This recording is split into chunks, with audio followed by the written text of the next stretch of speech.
fireworks came from. It started with the Dust Bowl. Along with the Dust Bowl was followed the Great Depression. And there was nowhere in this country that the pain of the Great Depression and the Dust Bowl was felt more than in Oklahoma and with our citizens. Something else that came out of the Great Depression was Franklin Roosevelt. Had it not been for the Great Depression, there may not have been a Franklin Roosevelt, but there was. Franklin Roosevelt was elected president first in 1932. In 1936, he was traveling on a whistle stop tour by train and was going to pass through Vinita, Oklahoma. Wasn't going to stop. Well, there was a group known as the Rainbow Chasers, and they were proponents of the Grand River Dam. They were outstanding people and a few kooks, but they were determined that the Grand River Dam was going to be built.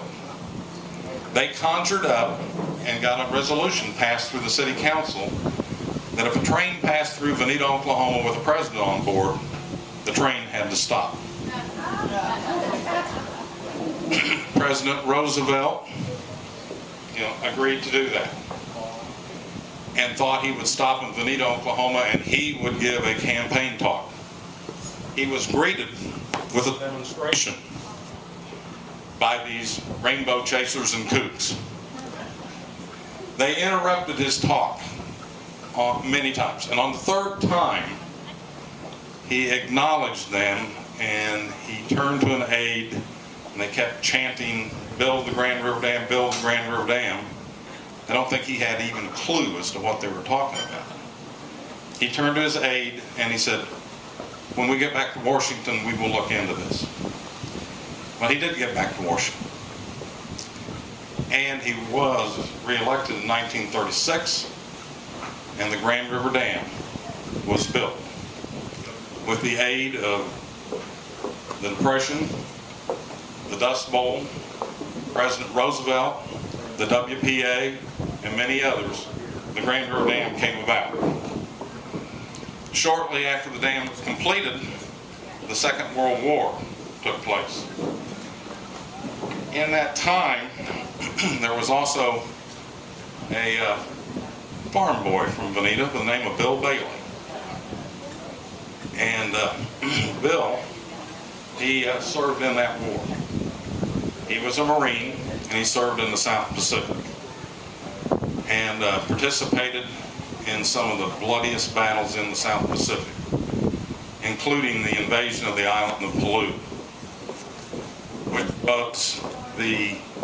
produced the single highest mortality single-day Marine loss in the history of the Marine Corps. That record stands today. Bill returned from the war and went to school on the GI Bill, eventually graduating from college and becoming an attorney. He returned to Vinita and practiced law there until he died. The other thing that happened after the Second World War with Grand Lake, post-World War America produced the greatest economy with the greatest growth and the greatest wealth that the earth had ever witnessed. And that, forest fire brought the development of Grand Lake and turned Grand Lake into the playground and the water recreational spot that it is. The Cherokee Yacht Club was formed shortly after the Second World War also. Bill became a member of the Cherokee Yacht Club, a yacht club sitting in the Dust Bowl on the banks of Grand Lake. The members started a tradition on the 4th of July of having fireworks, and the families had a picnic and they set off their fireworks together. Sometime along in the 1960s, Bill took this event over, and he started buying commercial grade fireworks and putting on a show every 4th of July. And he continued doing that, I believe, somewhere around 30 years. He ran that show while he shot fireworks, torches and all. And he continued this until hard economic times in the middle 80s created the closure of the Cherokee Yacht Club.